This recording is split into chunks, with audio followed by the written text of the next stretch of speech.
Welcome to the Stop Ruining My Childhood podcast. A sometimes nostalgic, sometimes cynical look back at pop culture. Join us as we revisit movies, cartoons, and live-action TV of the 80s and 90s and ask the question, does this hold up, or did I just ruin my childhood? My name is Megan. And I'm Steve. And today, we have a bonus.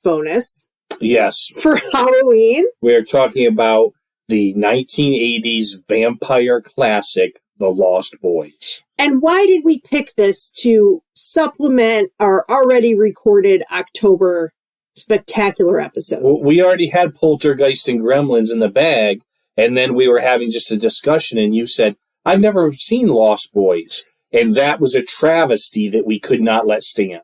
Yeah, and then Steve said, I can't believe in your 46 years you've never seen Lost Boys. And then I had to remind him that I'm not 46, and I didn't like that. I didn't like being called 46 when I'm not. You misheard me. I said in 36 years, which is how long The Lost Boys has been out. I can't believe you didn't see this. Listen, I think that some people are making up what's happening and what conversations were had and what comments were made. You are correct. Someone is making that. No, I don't think so. It's not me if that's your implication. So if you have been with us before, usually we do a cartoon, a live action TV, and a movie. We're a little out of order this month for Halloween. We're trying to do some additional stuff, basically. Yes. So as Steve mentioned, coming up, we have Poltergeist, which I think should air next week. Yep. And then on actual Halloween will be Gremlins, which features a special co-host that's not Steve, because he makes comments about people being a couple years older than they actually are. That's right. So we always do our snack review first, and then we talk about fun facts, and then we get into the movie. Like our memories or lack thereof in this case, which we know that I have not seen it. And then the full review and recap, basically. But first, my favorite segment of the podcast, the non-sponsored snack review.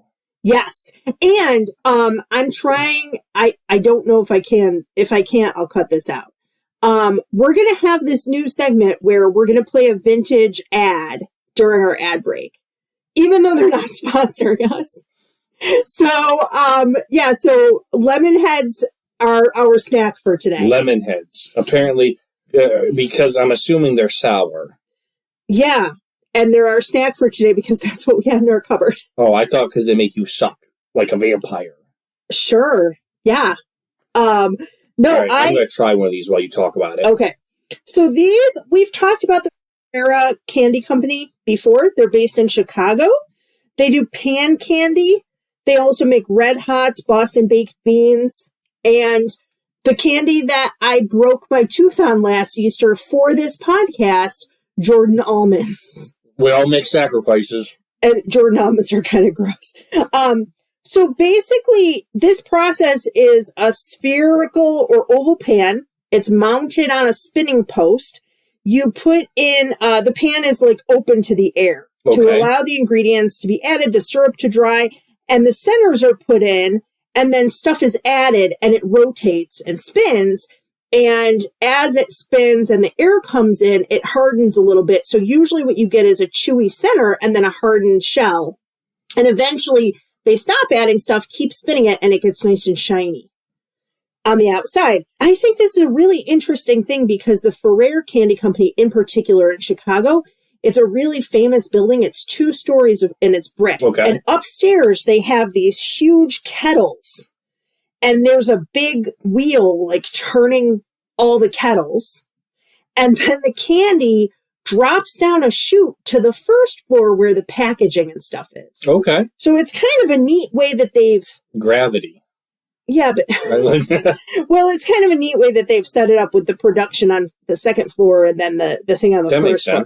So they started out in around 1900. They had a bakery in 1908. And these were created in 1962. Now, this, Steve, is the part that gives me a little bit of pause because the legend has it that back in like the 40s and 50s, and really up until the 80s. Sometimes when babies are having trouble being born, they'll use forceps. Yes. They try not to anymore. Right. Right? Really, C-sections have been kind of improved and things like that.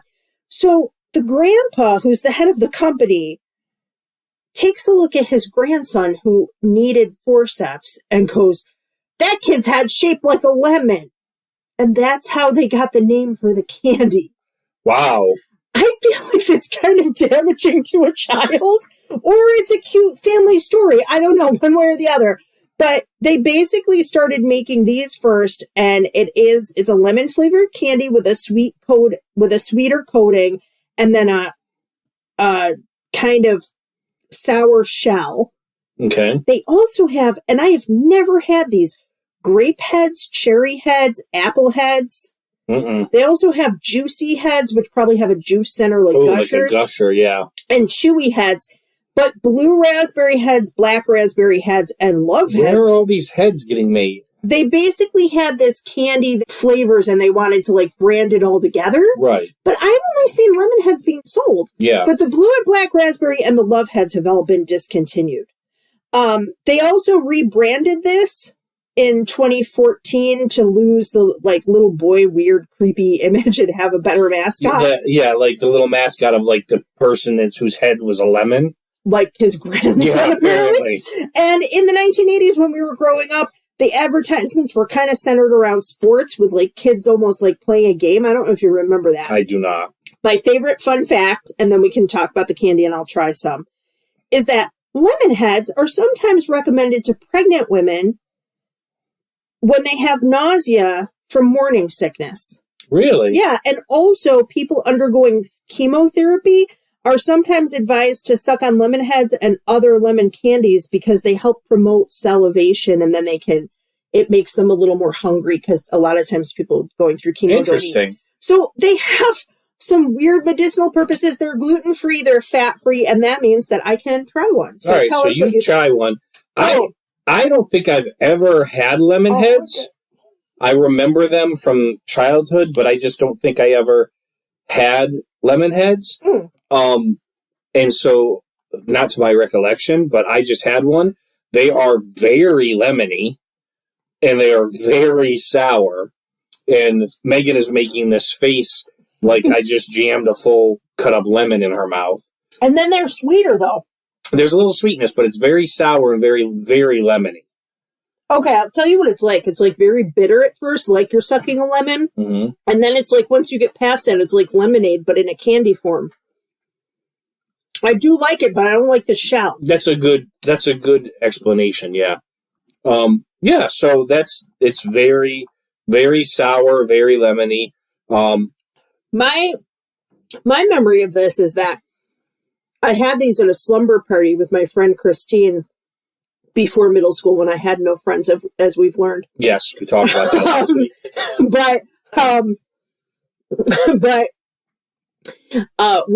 We had a game, and when we would play like Truth or Dare, we had this game that we would play with lemon heads because we didn't really like them. So it was, can you eat them like without making a face? Okay. Which is kind of, you can see how like 9-10-year-olds would be a fun game, right? You just lost. I did, super lost. I really like the middle of these. The outer, it's not that it's sour, it's bitter. Okay. You know what it is? You know on baking shows where they tell the contestants not to use the fake lemon extract? Yes, because that's what it tastes like on the what it tastes like on the outside is like very bitter, like fake extract. But I like the middle part. So I'm gonna go with, what are we rating out of, vampires or bats for Lost Boys? Fangs. Okay, I'm gonna give it 3 fangs out of 5. Interesting. It's okay. I would eat another one, but it takes a second to get used to it. I am going to give it 4 fangs out of 5. Okay. Because it has a few things going for it. It's a fast candy. It's a fast candy. We know that I like fast snacks. I don't like to mess around.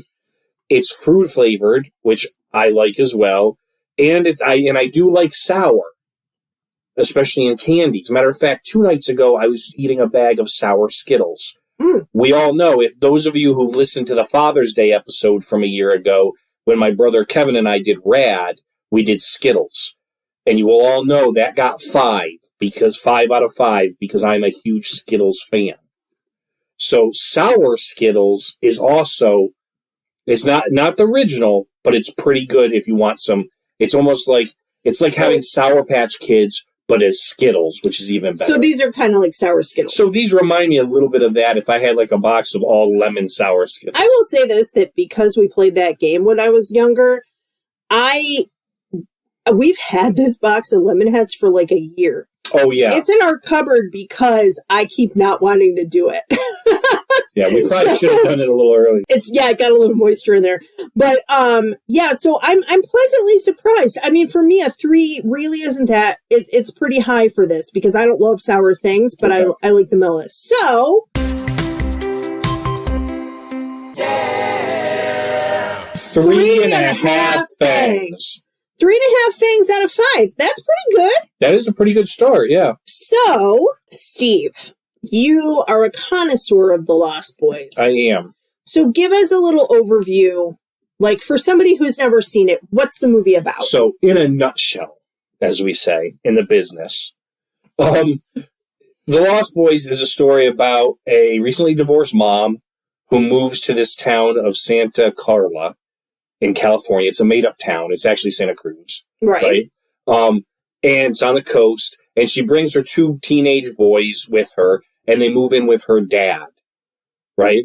And so she's trying to kind of start a new life after her recent divorce, and bringing her 2 sons with her. And it's not a good move for them. They find the town to be a little boring. There's a sign on the way in that says "Murder Capital of the World," and they're like, "Oh, that seems safe." Right? But she has an older son, Michael, who's probably 17, maybe, and a younger son, Sam, who I'm guessing is probably 12 or 13. Well, yeah. So we'll get into that. Yeah. And so, as they're trying to kind of find their place in this town and things like that, both boys are trying to find interests and things that kind of grasp their attention. The older boy, Michael, ends up falling for a girl who ends up leading him into a bad group of boys. Who turns out to be vampires, who then his younger brother and other family members have to try to help save him from this group.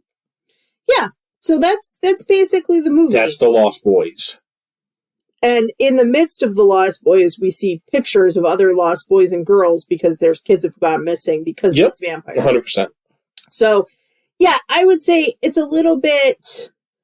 It's not a horror comedy, though. It's more of like a horror movie with a little humor in it. Yeah. Like humorous moments. Yeah. I guess that's how I put... Not like we're going to watch Gremlins in a little bit. Yeah. It's not quite the same as that. So... A lot of horror movies in the 80s and early 90s were kind of like that. Yeah. Even slasher films, too. It wasn't like today when you see things like, Insidious, those kind of movies. There's not a lot of light humor in them. Yeah. They're very dark, but the horror of the 80s and 90s was a little bit lighter, but still kind of gory and scary.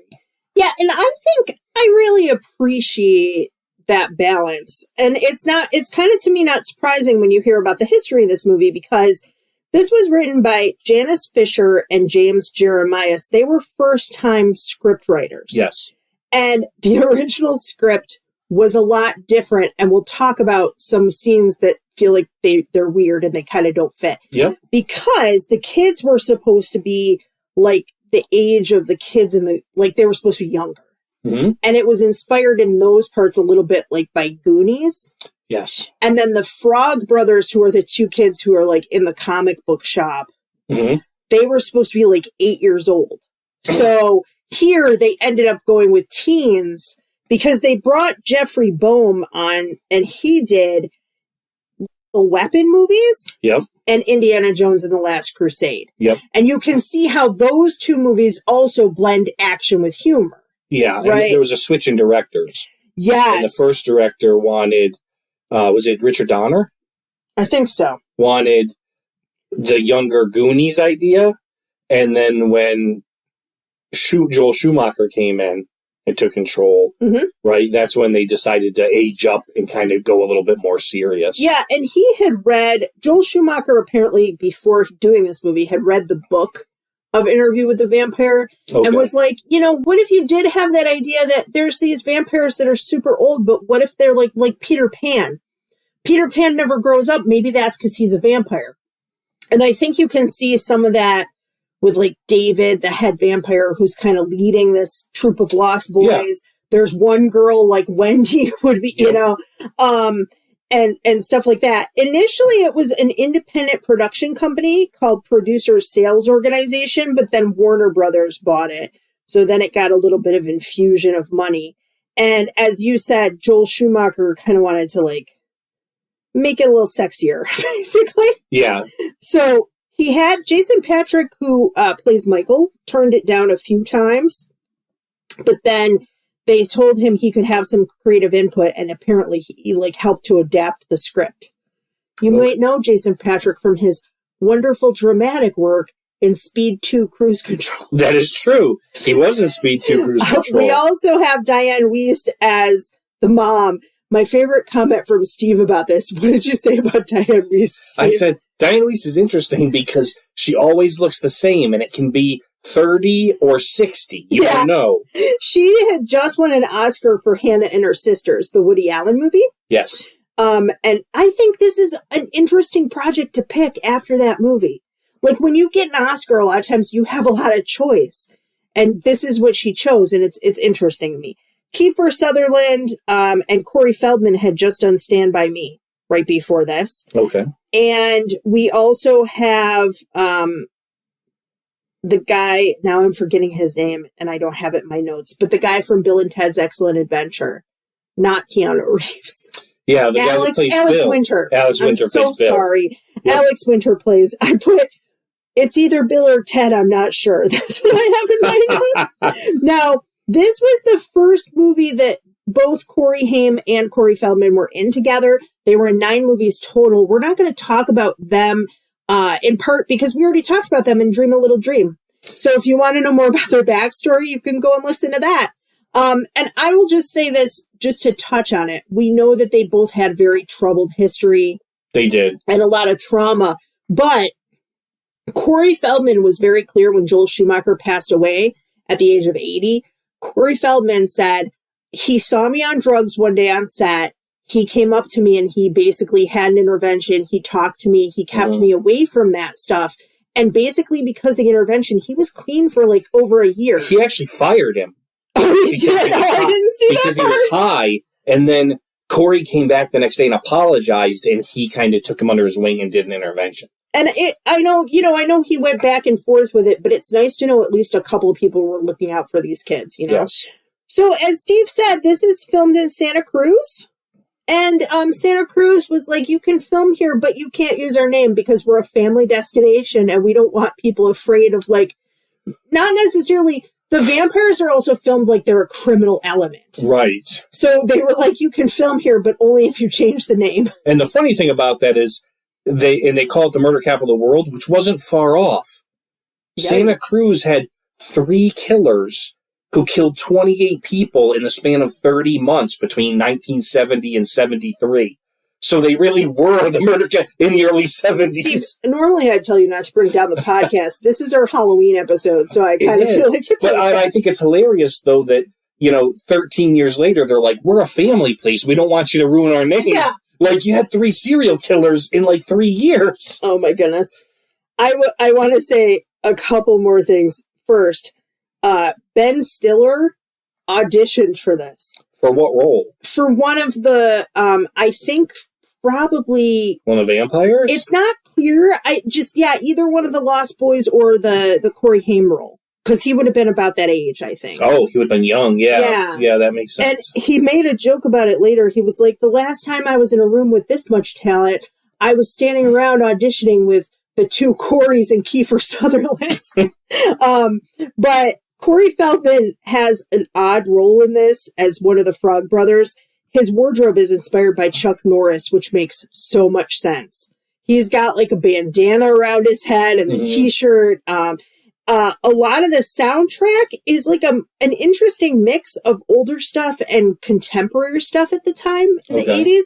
It's got like In Excess But it also has the Doors and Elton John. It has a lot of music stuff. Yeah, and the background music is a lot of organ music because they wanted it to like feel like a vampire movie. Uh-huh. The music piece you mentioned is interesting because Joel Schumacher's work with the music on this movie impressed Andrew Lloyd Webber, who then pulled him in for the Phantom of the Opera. Oh, that's interesting. Because of this movie. Yeah, that's interesting. A lot of the lighting is like red light, used kind of a lot. And there were a couple of shots that were done like Jaws. They did a lot of the aerial shots, in part because they didn't have money to show people flying around.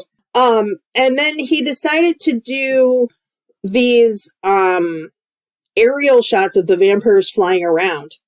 Jaws, where in Jaws you don't always see the shark. It's almost the shark's point of view, right? Right. So yes. you see it from the vampire's point of view. So it's saving money, but it's also like building tension and anxiety for the audience. Kiefer Sutherland injured his wrist doing a wheelie on a motorcycle, and that's why he wears gloves in the movie to cover up the cast. Yeah. And they also had problems with the vampires have colored contacts, which weren't really a thing back then, and they had to be hard contacts, which didn't let oxygen in, and their eyes were always watering. Yep. The scene where Kiefer Sutherland's hand gets burned in the sun. Yeah. He pulls it back, and then it shows him, and a tear comes down. Yeah. That wasn't scripted. It was his contact, but they left it. They're like, that looks cool, and they left it in because it was watering because of his contacts. Also, Kiefer Sutherland was not sure if he wanted the role. That makes sense. And then he heard that In Excess's music was going to be in it, and he's like, that's one of my favorite bands, and that's why he took the role. Well, I can understand that because the role that he has here is not too much different from Stand By Me. Yeah. And also, if you've seen Stand By Me, I think if you see that and this, Corey Feldman does have a pretty big range. It's that some of the choices here are weird. And Kiefer Sutherland, while he has the most lines of all the vampires, he has the least amount of lines of the stars of the movie. Yeah, and so that's interesting too, because it kind of makes him a little more like when he talks, it's important. Right. There was going to be a companion movie or kind of a sequel called The Lost Girls. And I put in my notes, but nobody cares about girls, so it was never made. Well, there was 2 sequels. There were, yeah. Lost Boys The Tribe and Lost Boys The Thirst. And those were in the 2000s, though, right? So they waited a while? Yeah. But and Kiefer Sutherland's brother is the star of the second one, Lost Boys The Tribe. Really? Yeah. But in a vampire role? I don't know. I just know he was in it. Was Corey Feldman in the other one? I feel like I don't think I've seen the 2 sequels. And then they announced a new movie that was going to be in 2021, and I don't know that they really never like made it or anything. Well, I think they announced it might be in production, but again, with everything going on between the pandemic and the writer's strike, who knows? Yeah. And then my last fun fact is we did Buffy the Vampire Slayer last year. And you can listen to that episode in our archives. But this influenced Joss Whedon's work on Buffy the Vampire Slayer. Remember, he did the movie and then the TV show where he did the movie and it wasn't as dark as he wanted. Yep. But the mixture of mostly horror with a tiny bit of humor and having vampires who looked like people and could fool you and trick you. It inspired him in a lot of ways because this was the first vampire story at all to ever use the term vamp out. Okay. When a vampire becomes like a vampire mode. Yeah. And that term's used a ton in Buffy the Vampire Slayer, the series. Yeah, I've never realized They use vamp out all the time, right? And so that came from this movie. Just one of the last things, Jason Patric did not want to do a vampire movie. He was really like, and he really just didn't want to do one. But Joel Schumacher got him on board by basically saying, hey, I'm going to give you a lot of creative control with your character. Oh, interesting. And so he said, okay. And then not only was he important in that, but Jami Gertz almost didn't get the role. Oh, now why was that? Joel Schumacher wanted like a blonde. Oh, okay. And kind of wafy blonde. Yeah. To play star. And Jason Patric was like, no, it's got to be Jami. Is it Jami? Jami Gertz, Jami Gertz. Because they had just been in Solar Babies together. Okay. Another movie like the year before.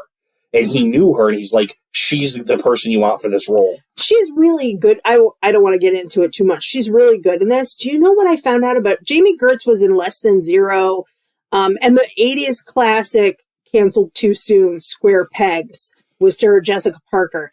She's in a number of things. Do you know she's worth $3 billion? I did not know that. Not million, billion. I did not. Her husband, she and her husband been married since like 1990, so a while, especially for Hollywood. And right around the time that they got married, he started an investment firm that did very well. And basically she's been like part of that success, not just like he's doing it all, but like she's part of it. Yeah.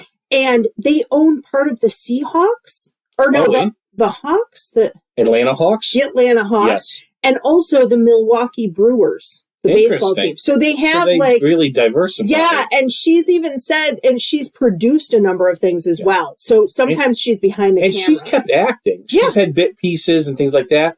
20 years later, she was reunited with Dianne Wiest, and she did an episode of Life in Pieces. Oh, fun. Yeah, so it's just kind of interesting, like how different people's careers, like I like talking about a lot of this stuff that we do from the 80s and 90s, because you also see like how their career progressed or changed, you know, over time. So it's kind of interesting. We had mentioned previously in Dream a Little Dream and things like that, two Corys. This was the first ever movie they were in together. That kind of started like that whole like 80s and early 90s fanatical like partnership of like, and like all the Teen Beat and Tiger Beat magazines and all that kind of stuff. So with that, we're going to take our break. Hopefully there'll be a vintage commercial here for you guys to listen to. And when we come back, we'll talk about our memories or lack thereof, and we'll get into our full review and recap.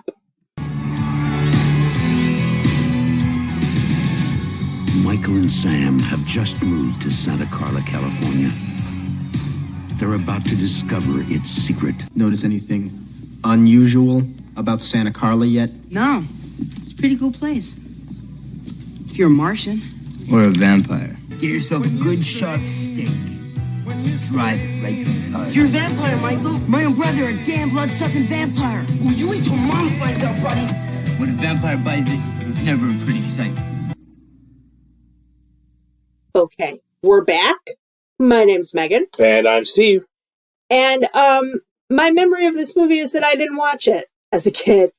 And I know that this is, again, one of those ones that ran on, like, TNT or TBS. And, like, I saw, like, I didn't even see full pieces of it. And I'll tell you why. The red light that they use a lot, just visually, I don't like it. Okay. And I would see... Like, I know that I've seen pieces of, like, their final battle or whatever, and I just looked at it and I was like, that doesn't look like a movie I'd like. And also, now I will say, watching the full thing, I have a different feeling about it now. Okay. But not knowing too much about it, I'm not interested in a movie that's all guys and has really no parts for girls, or where girls are just, like, the sex object and the mom.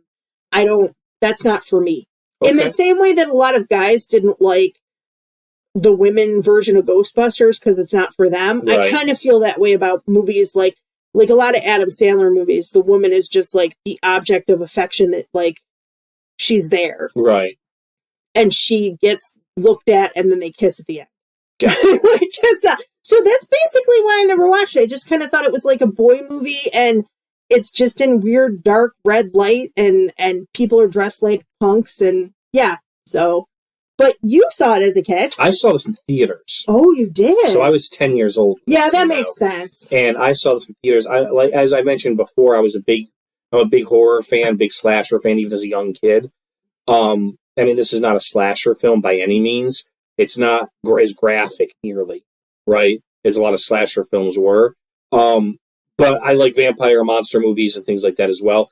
Also, I'm a fan of Kiefer Sutherland, especially young Kiefer Sutherland. Like this movie, Young Guns, right, which was a little bit after this, which was the story of Billy the Kid and his gang. Flatliners, right? There's a lot of stuff that he did in this time period that I like. You know, Lou Diamond Phillips as well was in Young Guns with him, right? there was a number of people at this time that were for a young boy, it's like, oh, that's pretty cool, right?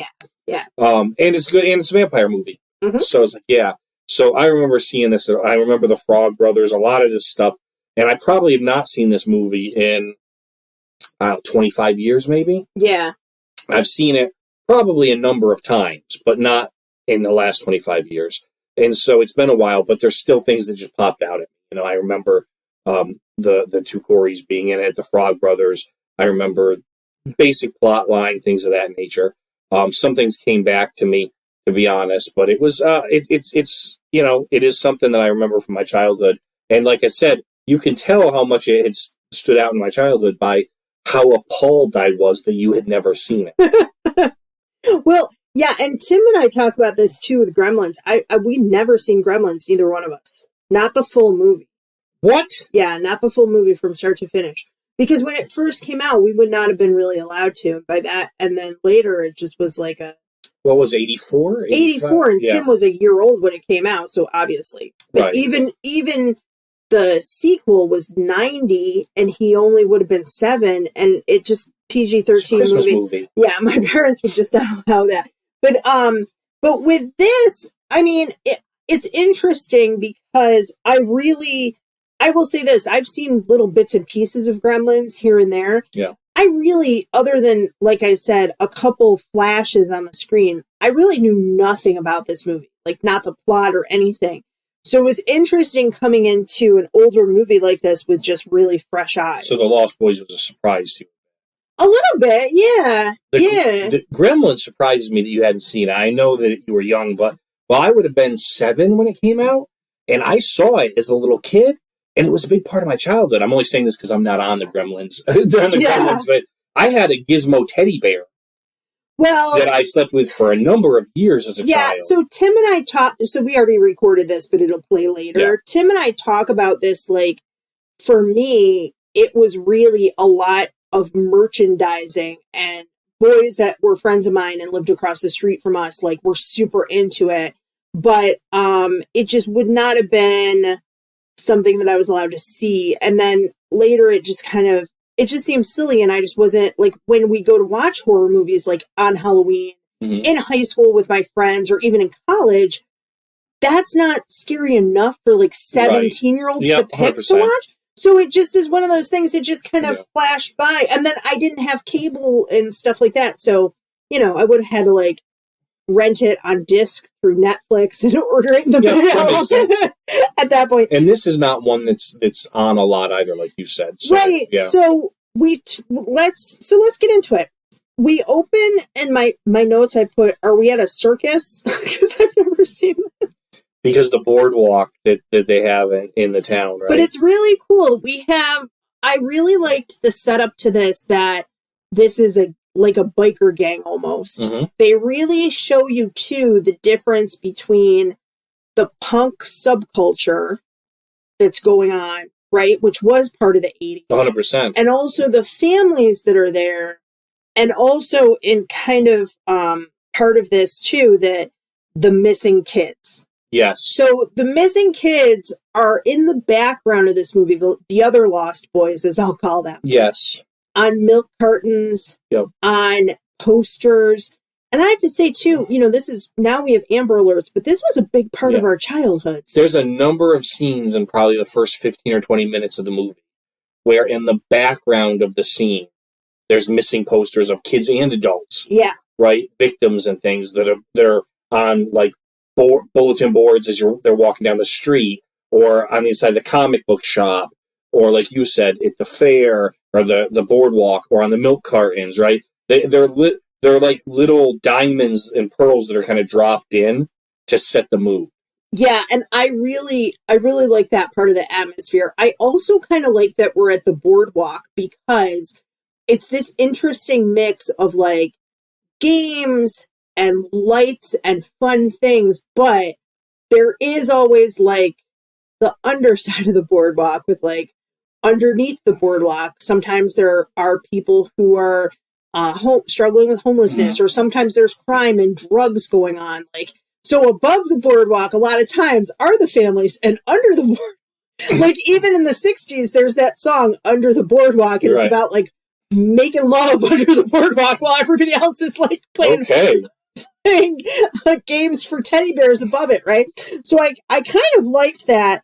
And it's a nice setup, too, because then we flip over and we have the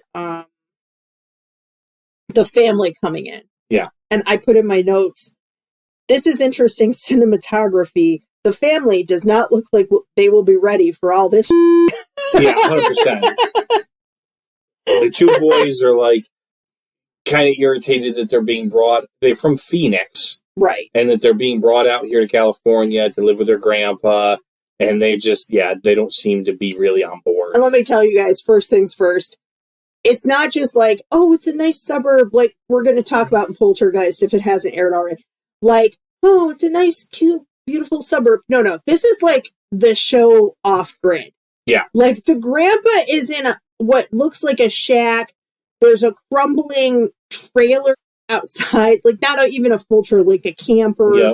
There's taxidermy stuff. Yeah, he does taxidermy, and there's dead animals and stuff all over the place. It's a very rustic cabin, and it's interesting to me, though, that it's kind of in contrast to, like, the very modern punk scene that we just saw down on the boardwalk, right? It's kind of, like, rustic and away from it all and everything like that. And then the grandpa is like, yeah, this is the murder or they have a talk with the grandpa about how it's the murder capital of the world. Yeah. And the mom's moving in boxes, and she's like, oh, guys, you're silly. Like, what? Well, they mentioned it to the grandpa, and the grandpa's like, well, there's some bad elements you have to be aware of.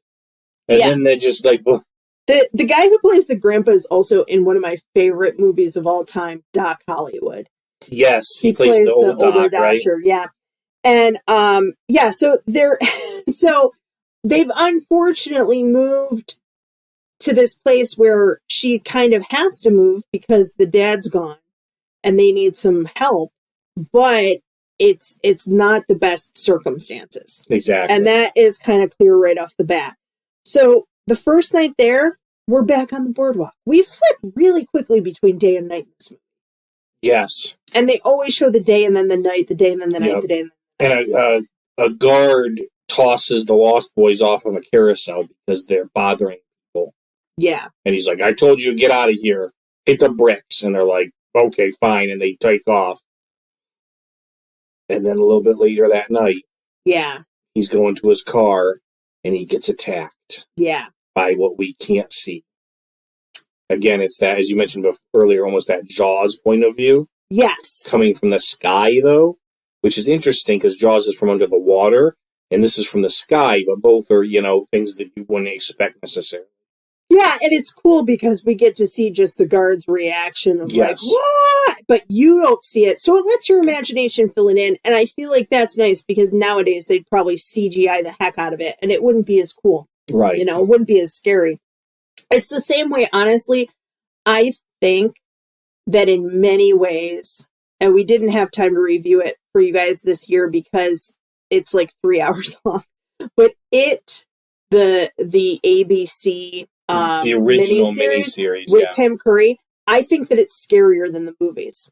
Yeah. Because you don't see everything and it's much more about being eerie and creepy. Yeah. To me, that's a lot scarier than like the clown opening its mouth and it has jaws. Because your imagination fills in blanks. Yeah. And that makes it scarier because you're not seeing.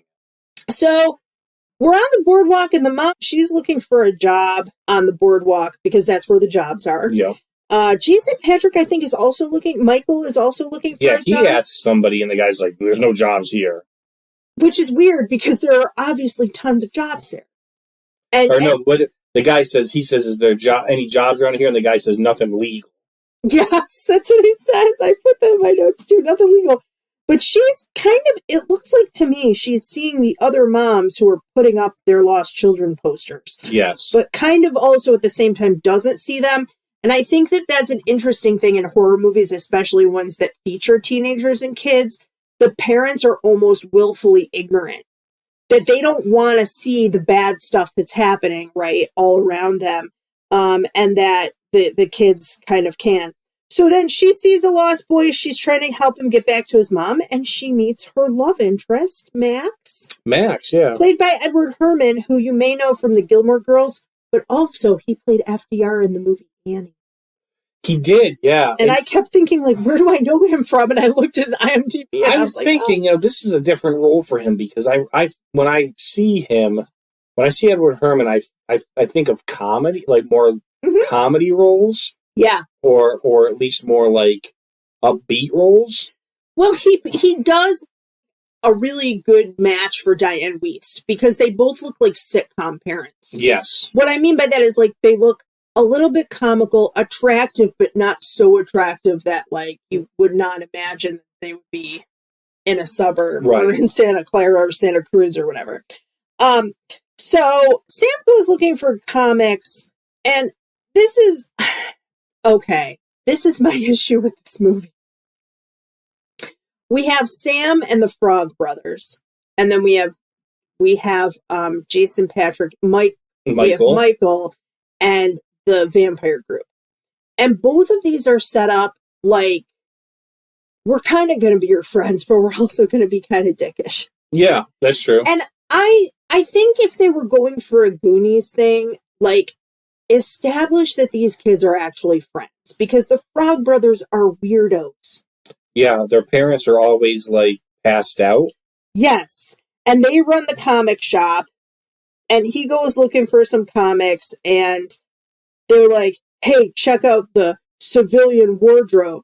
Now he's wearing, as Corey Haim often does, it's like weird clothes. It's like weird 80s loud clothes. 80s clothes. It's like a loud sweatshirt with a big oversized suit jacket over the top. Yeah. And like board shorts. It's not like he went in wearing a suit. But they're wearing camo, like they're in the army. Yeah. Right? And they're not, obviously. But the Frog Brothers, Edgar and Allan. Yeah. Obviously like referring to Poe, right? But then they say the diet frozen yogurt bar is down the street. Yeah. Like, what? You're probably not cool enough to be in a comic book store. Yeah. And then he does this whole big thing like, hey guys, if I'm looking for Batman number 14, and they're like, there's only 4 of those in the world. He's like, 5, but I'm always looking for the other 4. So now you know he's cool. Yeah, and then he actually fixes the way that they've got the comics sorted. Yeah. He's like, this Superman shouldn't be here because it's way before the other ones. And he starts moving them around, and then they know he's legit. Man. Yeah. They give him a horror comic called Vampires Everywhere, and Corey Feldman goes, it could save your life. Now, the thing is that the Frog Brothers are both talking like they've deepened their voices on purpose, and it limits their acting. Because it's just, again, it's like, that's a directorial choice. Like, why are you doing that? Corey Feldman also is in Gremlins, like a couple of years before this. Yeah. And right before this, he was in Stand By Me. And in both of those roles, he shows a lot more range than he does here. Do you think it's a choice on purpose because the two brothers are trying to act older in everything they do? Yeah, and right? They dress like they're soldiers, and they're like 12, right? They talk about, like, we're the ones that hunt vampires around here, and they've never really been in contact with a vampire, right? I think and so they're talking deep like they're older and tougher guys. I think it is, but it also a couple times comes across very stilted, because you can't get your full vocal range if you're like, hey, I'm going to talk like this the whole movie. Yeah. Like, you can't fully do that. So it's a little weird to me. But what is really cool is then Jami Gertz comes along, and she's like, ooh la la. Ooh la la is right. Jami Gertz is what we call a honey trap. And that means that they send a pretty girl out to try to trick somebody to come along, and then they pull you into their cult. And then before you know it, you're stuck in their cult. And that's basically what happens to Mike. Or in this situation, a vampire group. Right. I also kind of wondered, I have some notes here. Do you think that this kind of reflects, I know some of it's kind of like punk scene, but do you think it reflects a little bit like the satanic panic that was going on back then? It's possible, like, that our older boys are being pulled into this. Yeah, this was about that time, where things like Dungeons and Dragons were being attacked because people were like, it's a Satan game, and it wasn't. Kids listening to heavy metal Right. They're gonna get it. They're gonna be violent and things of that nature. Yep. Then a couple is murdered. But here's what I find funny about this. That's dark. They're necking in a car. Yep. But while they're necking, she's reading a magazine. Comic book. Or because they stole them from the comic shop. That's earlier. right. Yep. So it's like, well, yeah, we're making out, but also I need to find out what happens to Batman on page 4. Like, I don't know. I just found that kind of funny. And then they rip off the top of the car. Yeah. And attack the couple. Yeah. But again, only from the point of view of the vampires. And from somebody who's never seen this before, I really did like the buildup of tension, that we have them getting kicked off the carousel. Then we see the guard being attacked, but not really because it fades to black. Mm-hmm. Then the couple's attacked. So it is a nice buildup of tension. And there's all the missing kid posters, again, kind of adding to that. Then we have an unnecessary scene where basically he goes back and talks to the Frog Brothers again. This time he gets another comic, Destroy All Vampires. They say that they're fighting for truth, justice, the American way, like Superman. Yeah. You could have added that to the scene before. We don't really need and they put their phone number on the back of this comic. That's right. And go, you're going to need it someday to save your life. Yeah. It could save your life. Yeah. And you're like, what? Really? Now, actually, he does use that phone number later in the movie. I know, but I really wanted at this point, this would have been a great place to have them just be kids and becoming friends and bonding, because they do help him out later, but there's no emotional heart to it. Like, have him hang out and help them hey, our parents are always passed out. Let's reorganize the store. You can read whatever you want.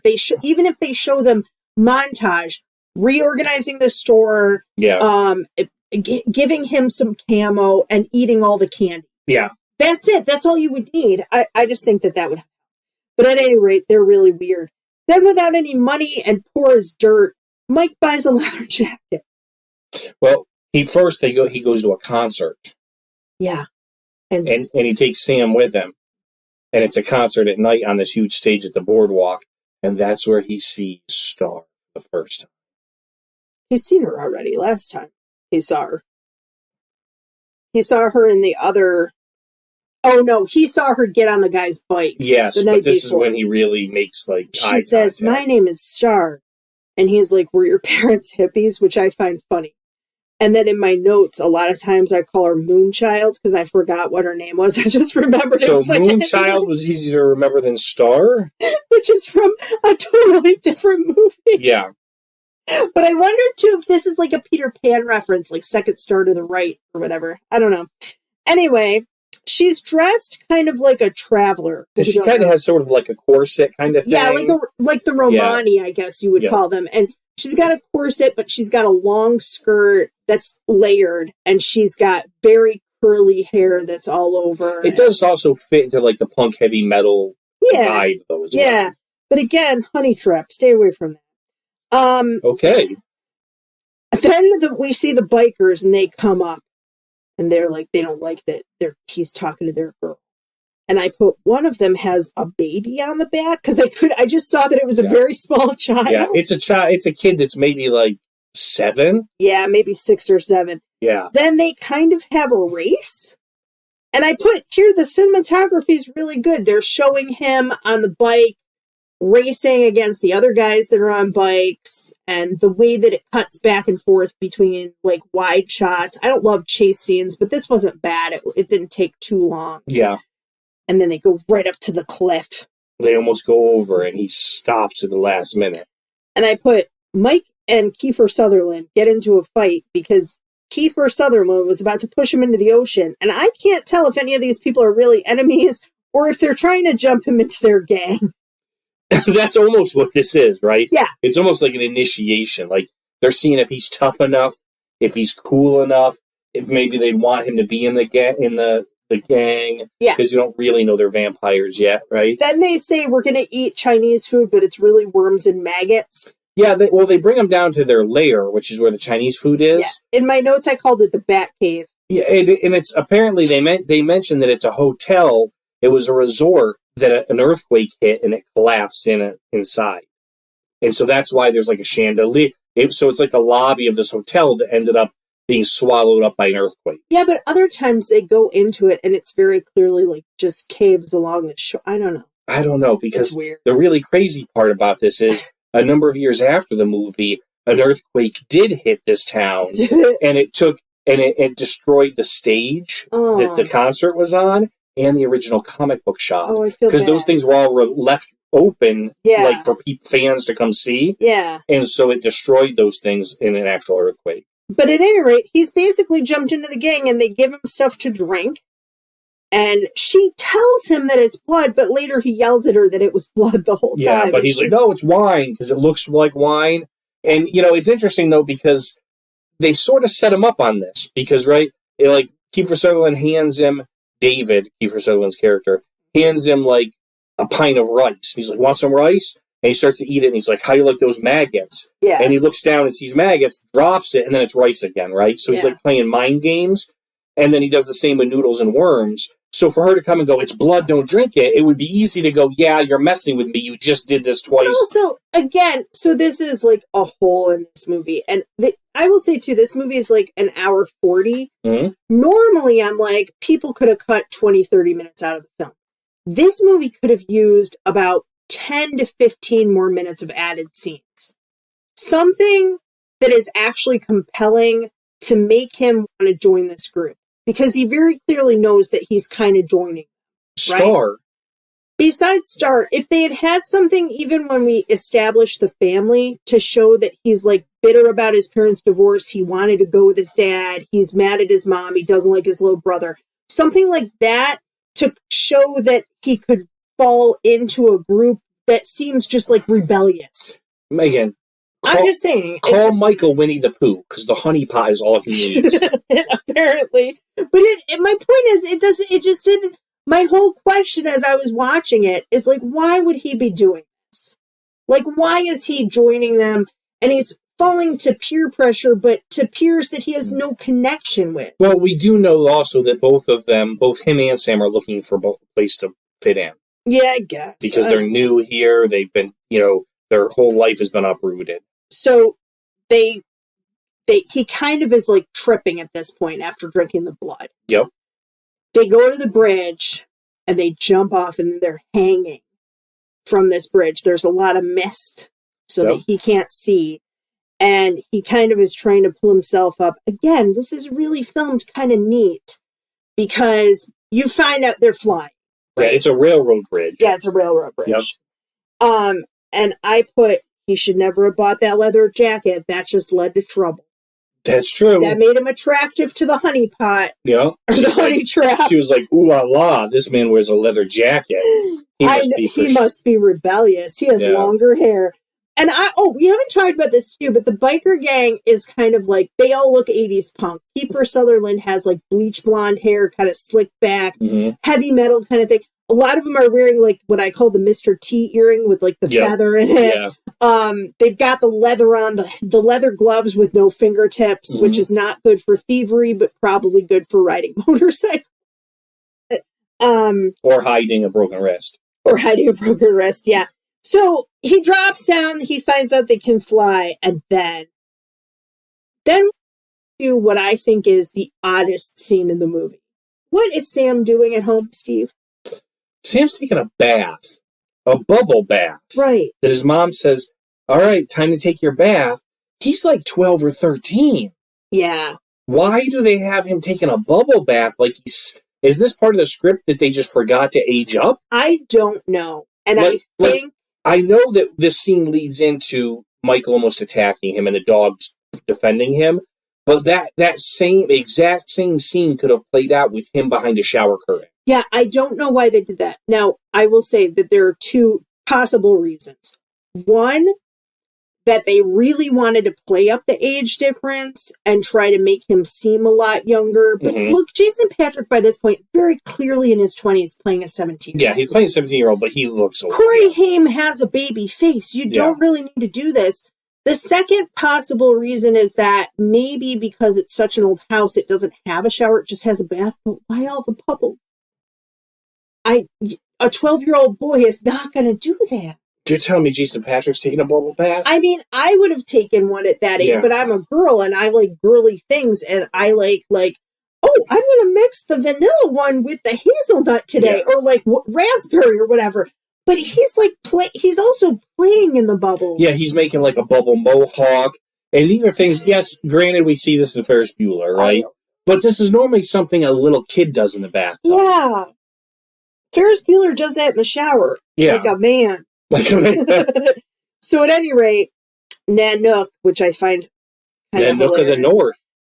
That's the Alaskan dog. Yeah, he's a Siberian Husky. Yeah, sorry, Siberian Husky. I put Alaskan Wolfhound, but no, you're right. He's a Siberian Husky. He basically rescues Sam because Michael was about to maybe attack him. He was getting the bloodthirst. He got the bloodthirst going. And then they go and he's like, Michael, look, your reflection. This is a super cool effect. He puts his hand up and Michael has half a reflection. Again, later on. He's almost transparent a little bit. Yeah, later on we find out he's not a full vampire. Right, because he hasn't killed anybody. Right. And neither is Star. And neither is the little kid. And neither is the little kid. Yeah. So, Michael, Sam starts screaming, my own brother! Then he ruins his mother's date. Yeah, my own brother's a blood-sucking vampire or something of that nature, right? And he ruins the mother's date by calling her at the restaurant, which is, I love, it's such an old tech alert. You have to use the phone to call your mom at the restaurant because cell phones weren't a thing. So they bring the phone over to the table and they're like, ma'am, you have a phone call. And then we have Michael is flying outside and convinces Sam to let him in. And I'm like, don't let him in, Sam! Because you can't fight a vampire, and everybody knows that. But he lets him in, and Michael is basically like, I'm your brother. I promise not to hurt you. I want to get better. I don't want to be like them. Right. Again, if we had something in the beginning to establish that their relationship was under tension since the divorce, this would have been a lot more compelling storytelling. Yes. But I did like the moment between the brothers. And then Michael goes out and sleeps with Star. He goes to get help. And I put in my notes, he ends up banging Moonchild in the Batcave after, exchanging 10 words with her this whole film. And then they start flying, or the others are flying and watching. I don't know. I'm not sure what's going on here. Megan, real love has its own language. Stop. It doesn't need a lot of words. Again, it's just some things. This is why I feel like maybe this is why the movie, it's just losing a little bit of heart. And again, all you'd have to do is have one additional scene with the two of them where they actually talk. A 2 or 3 minute scene where she maybe says my parents were, you were right, my parents were hippies. They never really cared about me. They sucked or something like that. Yeah. And oh, they got divorced. Your parents got divorced too. And then they have ice cream together. During the day. I don't know, something to show that they're falling in love. At this point, Megan, do Star and Michael even know each other's last name? No. And they've, like Steve said too, there's not a lot of dialogue many times in this movie. So they have some hot eye contact. He goes to supposedly get help. They make out, and then they start doing it. And they're on a bed. On a bed under a chandelier. I'm like, what the heck? And I will say this. The one thing I did like about this part is that you can't fully tell if she likes him or if she's doing that so he won't get help to, keep him in the group. Right. Right? And honestly, again, this is what happened in cults. It's like the Manson cult, there was another cult that was doing what they called flirty fishing to get members. So I could see that happening, and I kind of did like that I really wasn't sure. Then we have Sam goes to get the other Corey and his friend, the Frog Brothers. Yeah. And the Frog Brothers say, kill your brother. We've known about this issue for a while. Just stake him right through his heart. Yeah. They go, we've known that there's some vampire problem here in town. we also think werewolves and zombies might have infiltrated the town hall. Yeah. And you're like, okay, well, I was with you with the vampires, guys, but I'm starting to think Steve, maybe you don't have your finger on the pulse here. Steve, this is like you with your Monster Squad when you were a kid. It is. With your little Monster Squad. It's a lot like that, actually. If you haven't heard that story, go back to last year and listen to our Monster Squad episode. That was around this time of year, wasn't it? Yeah. Yeah. We did Scooby-Doo, Buffy the Vampire Slayer, and Monster Squad, and Hocus Pocus. Yep. Those were last year's picks. So all those are in our archives. Max is next. Max is the mom's potential boyfriend. He's suspicious. There is one scene where a bat kite hits him in the head, and that's kind of cool because you're not sure what's going on there. But now they think that he might... Listen, vampires require a daytime protector. A day walker, if you will. But also, this is where they figure out they have a daytime protector. Michael hasn't killed yet. He's only a half vampire. They need to take out the head guy. So Max is coming over for dinner with the mom. Yes. You've known each other 3 days. You're introducing him to your kids. That's a parenting choice. Max says, I'll be a gentleman and let you invite me in. And I put my notes, no! Because you never do that. Listen, there are 2 rules that I have in life from fairy tales. Number 1, don't invite anything in that you're suspicious of to your house, ever. You never let that cross your threshold. You don't invite it in. Number 2, you don't eat with your enemies. That, Steve, is why I didn't eat lunch in high school. No, but really, not eating with your enemies is a huge thing in fairy tale. Like, somebody's going to poison you, for sure. So the Frog Brothers are coming to dinner to check things out. Now, this I liked because it is a little bit of humor within all this tension. They're splashing water on his pants. Holy water. Holy water. They're turning off the lights and putting a mirror up to his face. They put garlic on his food to see if he likes it or not. And he's like, they're basically hazing me. I don't want to replace your dad. I just want to be your friend. And he passes all the tests. Yeah, he does. Then we see, in my notes, I put teenage shenanigans and nighttime nonsense. Star is the biggest honey trap I've ever seen. Why are there no other girls? Is she like Wendy and Peter Pan? Is she a vampire? I don't know. I have so many questions. But Kiefer Sutherland, Michael is in a tree. He climbed a tree. Okay. They climbed a tree. Kiefer Sutherland finally reveals his full vampire face, fangs and red eyes and all, and it is very scary.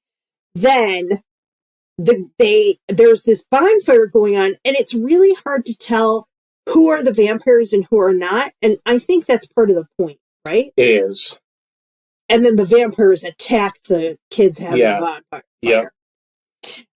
They're also like punk, hardcore rock kids, exactly. So they look similar. Yeah. Yeah. But that's the point, that they could be hiding anywhere. So Michael is afraid and he doesn't want to be like them, but he's also tempted.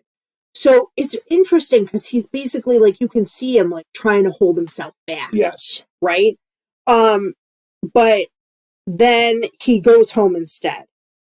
And Star, otherwise known as Moonchild, she shows up at his house. And she's like, can I come up? And he's like, no. He's like, no, I'll be down to get you. But the window's open, and that and is then enough. She flies right up. The window being open is enough to invite her in. Yeah. And so now we know she's a vampire too. Plus, Megan, she's like, you said no with your lips, but your heart mouth said yes. Yeah, he talked to her with his heart mouth and his wiener. If you're fucked up, you don't have to invite into the house anymore. 2 have become one flesh. That's right. So she says that she's like him, that he was supposed to be her first kill. David wanted her to kill him. The night before, in bed. Oh, I didn't get that part. Yeah, that's why none of them were around when he showed up and she was that's upsetting. Up. Yeah. And Laddie, who is the younger kid whose face we've seen on the milk carton, he is also hasn't killed yet. But she's very weak and she doesn't want to become like one of them. And then we have what I called calling in the cavalry. they call the Frog Brothers, and they take Grandpa's car, and they go to the Bat Cave with stakes. Now, Sam doesn't want to kill, but they kill, and in my notes I put either Bill or Ted. I don't know which one he is. Yeah, the Frog Brothers... But Alex Winter. The Frog Brothers, Sam and Michael, come up with a plan, because now Michael knows for sure they're all vampires. Right. So they come up with a plan that they know that during the day they're sleeping. So Michael brings the others to the cave, sunken Bat Cave, or whatever you call it, to kill them. They find Laddie and Star sleeping as well. Right. And Michael carries them both out to the car to save them. Because the three of them can be in the light a little bit. They wear sunglasses and stuff. They're very sleepy. They're very sleepy.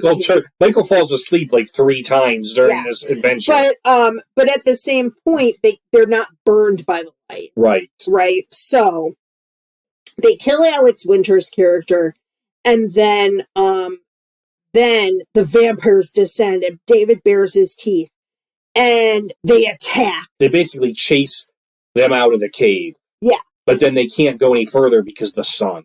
Right. The vampires get burned by the sun. Then he tries to tell his mom what's going on. And I put, she won't listen to him because she's too horny for the guy that she keeps trying to have dates with. She really wants dates with. But they tell Grandpa that the widow Johnson wants him to go over there too. Yeah, Grandpa. There's a running gag that Grandpa keeps driving over to this widow's house to give her taxidermy, but he puts on aftershave and things like that. So you're like, all right, Grandpa's trying to seduce the widow Johnson. And then is my favorite part of the movie. There's a baptism going on. And the Frog Brothers run in the middle of the church in the middle of the baptism. And they steal They're filling up, taking all the holy water they can. Like gas can tanks. And it's so funny. It's so funny to me. So they steal this holy water and they run out with it. And then basically we have this little montage. It's almost like Home Alone. It's them preparing the house. They're preparing the house. They know, like, they get back to their grandpa's house. Michael brings Laddie and Star in, puts them in the bedroom, and then he falls asleep right there because it's still daytime.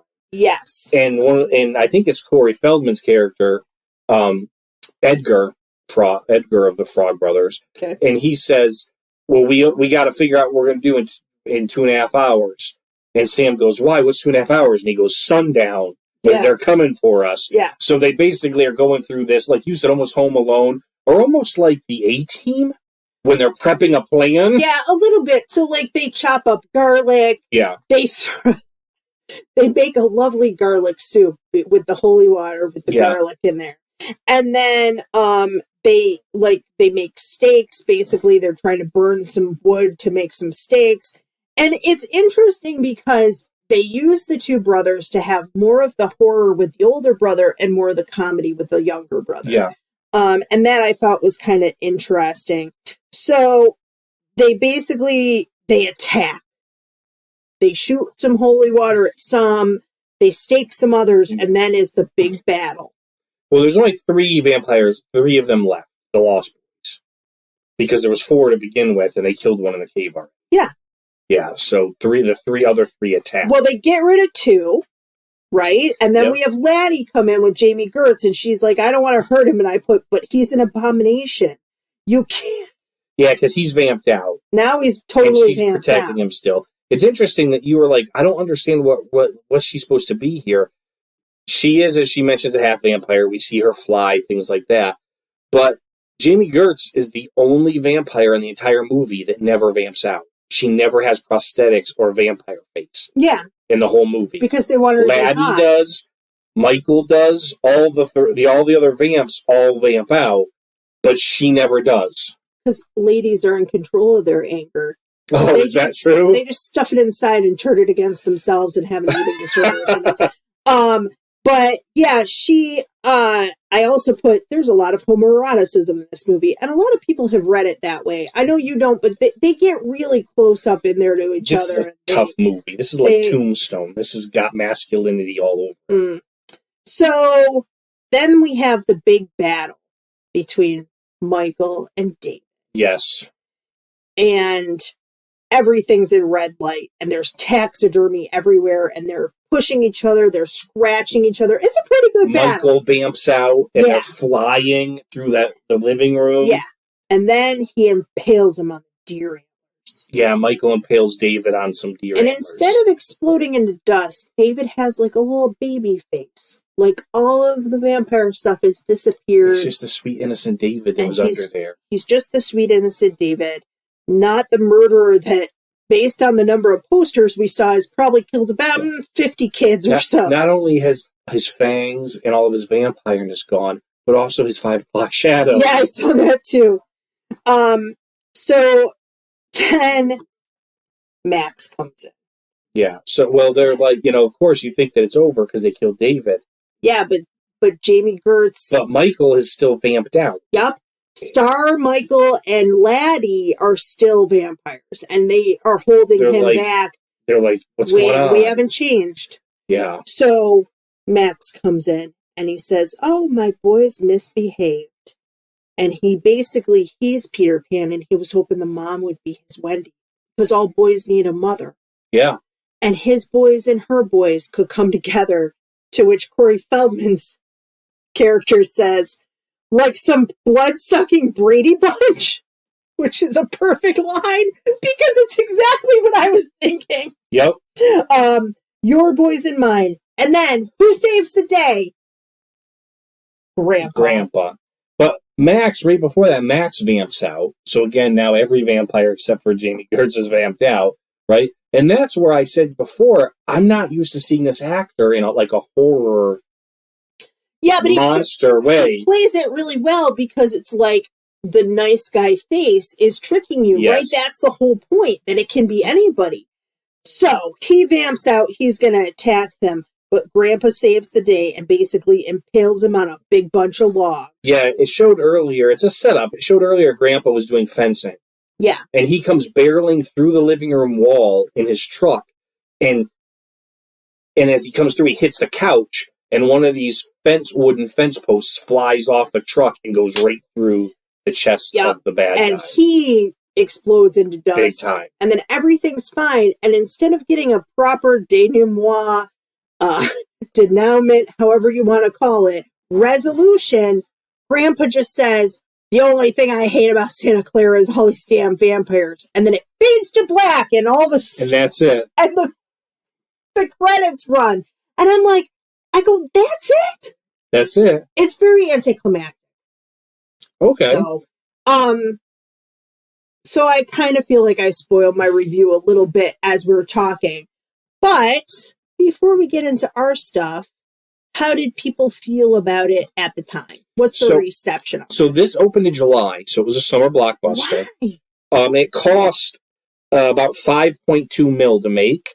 It made over $32 million. Okay. It was a super success at the box office. Why do you think all of these like Halloween movies are always released in the summer and not near Halloween? All I can think of is because the teens, maybe they thought summer was better. I know, too, that movies at that point in time would be in theaters a few months, right? But even releasing it in September, I just don't understand why July. I mean, it did well. It had an $8 million budget. Okay. And it made over $32 million. So it quadrupled its budget. Okay. So it was a success. It was the number 2 movie that weekend of its opening at the box office. For an action movie, too, $8 million's not a bad budget for it to have. Not at all. Yeah. Nope. Rotten Tomatoes, it holds a 77%. Okay. Based off 77 reviews, which is quite a bit, right? The site's critics consensus talks about how it's flawed but eminently watchable. Yeah. Okay. The really one of the ones that was impressive, Roger Ebert, and I always like to talk about Siskel and Ebert if I can find them, because they were like, one time we should do an episode just on Siskel and Ebert. Yeah, we should. Because they were a big part of the 80s. They were. Roger Ebert gave the film 2.5 out of 4 stars. Yes. And he said he praised the cinematography. Okay. As well as he said that they had a cast that's good right down the line. Yeah. I just want to say real quick, we've talked about Roger Ebert a lot. If you don't know who they are, Roger Ebert was the movie critic of one of the Chicago papers. Gene Siskel was a movie critic of the other Chicago paper, and both of them became very popular for having really intricate reviews that went just beyond summarizing the film. Yes. Which is what reviewers used to do. And they would actually kind of pull it apart and talk about it from like, they'd talk about stuff that we talk about, cinematography, acting, all of that. And then they had a show together where they gave things thumbs up or thumbs down. So it was a really fun, like, I used to watch that show, actually. Yeah. And you'd get to see, like, oh, should I go to see it? And they could make or break a movie, basically. The New York Times called Dianne Wiest's character a dopey mom. Yeah. And Bernard Hughes's character a caricature of a feisty old grandpa. That's funny. But Roger Ebert, interestingly enough, said he actually did kind of like it. Like I said, he praised cinematography, he praised the cast, and he said that really the problem with it was a triumph of style over substance. Yeah, and I kind of agree with some of him on there. I will say the dopiness of the mom and the grandpa, it's a teen movie at a time where teen movies were just starting to be a thing, right? Mm-hmm. And most teen movies up to this point are like rom-coms, John Hughes types of movies, Can't Buy Me Love, 16 Candles, right? So this is a teen movie that is kind of a little bit adventure, a little bit horror, a little bit humor. It's a different genre, I feel. Yes. And it's not just a teen slasher movie either. So it's interesting, but the parents aren't supposed to be important. Right. You know? Variety magazine panned the film. Oh. And they said that it was a horrifically dreadful vampire teensploitation that daringly advances the theory that all those missing kids pictured on garbage bags and milk cartons are actually the victims of blood-sucking bikers. Well, I mean, yeah. So did it win awards for It won a Saturn Award for Best Horror Film of 1987. All of anything we've watched, all of the sci-fi that we've watched has in some way won a Saturn Award. And it had a lot of cultural. We mentioned it impacted Buffy the Vampire Slayer, which came back. And actually, not only, like I said, in using vamped out, but the prosthetic and makeup of them as vampires here is very similar to how the vampires look in Buffy the Vampire Slayer. In the show. The TV show. Not the movie. Yep. And so there was a lot in there. There was some other, one of the other things that we didn't really touch base on is there was really intricate details in this movie that some people didn't get and some people did. Mm. Even the posters in this movie had reasons, right? In the Batcave, there was a poster of Jim Morrison. Right. From The Doors. And they used his music. And they used the song People Are Strange, right? There's a 1980s band poster in Sam's room, and that's a band that did a cover of People Are Strange. Oh, okay. Right? And then there's also a poster up that has Rob Lowe. And Joel Schumacher had just done a movie with Rob Lowe. Oh, okay. And so they all had these little, like, what we call Easter eggs now. Yeah. But back then, really, a lot of people didn't put that kind of thought into the design of the sets. Yeah, I saw the thing of Guy from The Doors. I didn't put it together with the fact that they used the music until we had been talking about the music. So that's how the critics felt. How did we feel about it? Did it hold up to your memories? You haven't seen it in a long time. I mean, the effects, it's tough because, special effects have taken such a leap in the last 35 years. Mm-hmm. So I feel like there's not a lot from that time that's going to hold up effects-wise. Okay. Because it's from 35 years ago. But I still like the story. I like the Frog Brothers. I like Sam and Michael.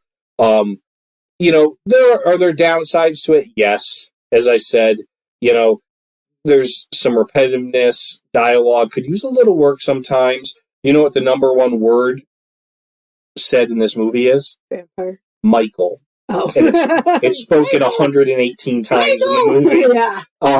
Yeah. But so it could use some work, but I still like it. It's to me, it's a classic vampire film. It's teenagers. It's their rock and roll, punk, motorcycles, the hot girl, right? Comic books. I mean, everything that I liked about the 80s is in this movie. Mm. And so, I mean, can I give it a 10? No. But I would say for me, it's a solid 7.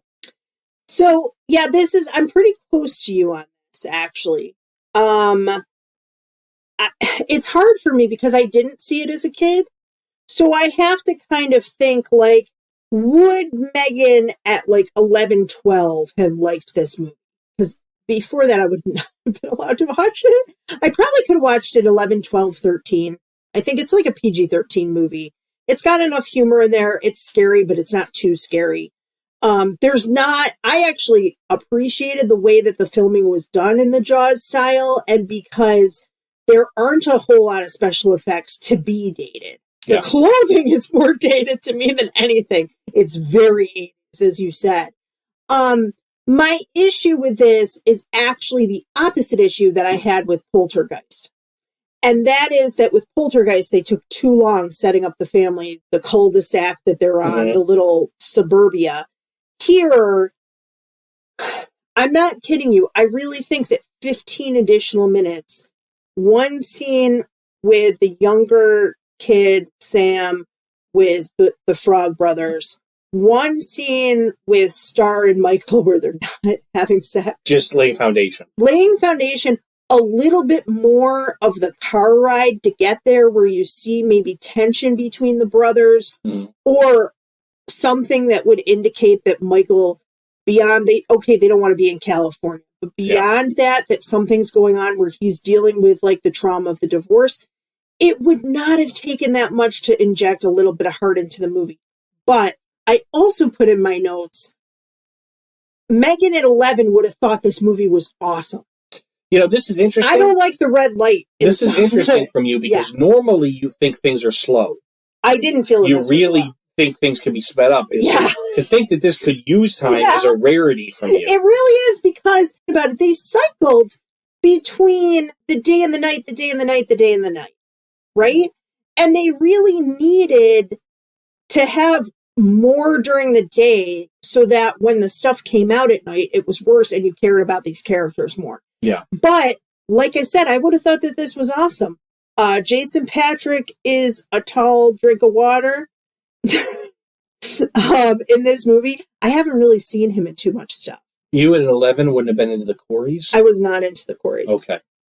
Neither one of them. I had friends who were, but I thought that they were odd. Okay. Sorry. And also it was a pretty open thing even at that time that there were drugs involved, and that would not really have... No, that wouldn't have flown. I was super into, like, when the Tiger Beat, we were talking about, like, Tiger Beat magazines, Kirk Cameron. Okay. I had, like, a poster of, and we'll watch Growing Pains at some point. Okay. Because he's still very handsome. But at any rate, that, like, kind of more, I'm more into, like, the wholesome, like, you're a good Boy Scout. I liked Lois and Clark that we talked about. Right. I liked Superman, right? But anyway, no, Jason Patric is pretty cute. The boys in the movie are cute. Jami Gertz I would have wanted to look like, right? And they have some great action scenes, and it's great music too that is playing in the background. So how many fangs from you? So I'm between a 7 and an 8 actually. I'm gonna go. It's hard because I never saw this as a kid, you know. So I'm trying to say 2. Like, if we had kids, would you show this to kids? Probably not. I mean, it wouldn't be in my top 10 for that. If they were in their teens, I would let them watch it. If they were going through a vampire phase. Because there's nothing graphic in it. Yeah, that's true. Yeah, I think I'll go with a 7 as well. I mean, I'm going to be honest. I'd rather, if I had a teenage son, I'd rather him watch this than Twilight. If you want to watch Vampire Son, Lost Boys. Yeah. Yeah, I'll go with, I just said a 7, but I feel more like, I don't know, but I gave Superman an 8 and it's not up there. This is like a C+ for me, so I'll go with a 7.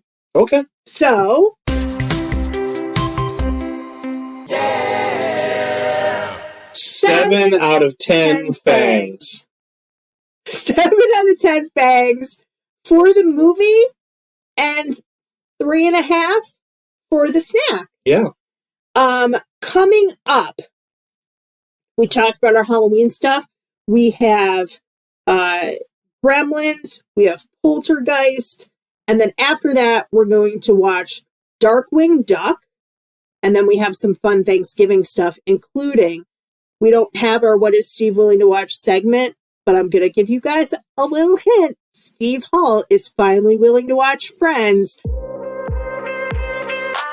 And they were known for their Thanksgiving episodes, and I'm super excited about it.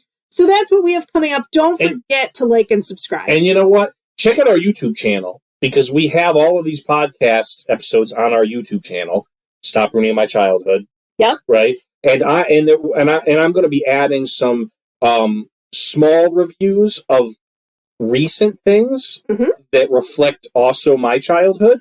And so those will be video reviews. So if you ever been listening to this and said, I wonder what that handsome sounding tall drink of water looks like, you could watch me a little drop some reviews and information on current things that also touch on childhood.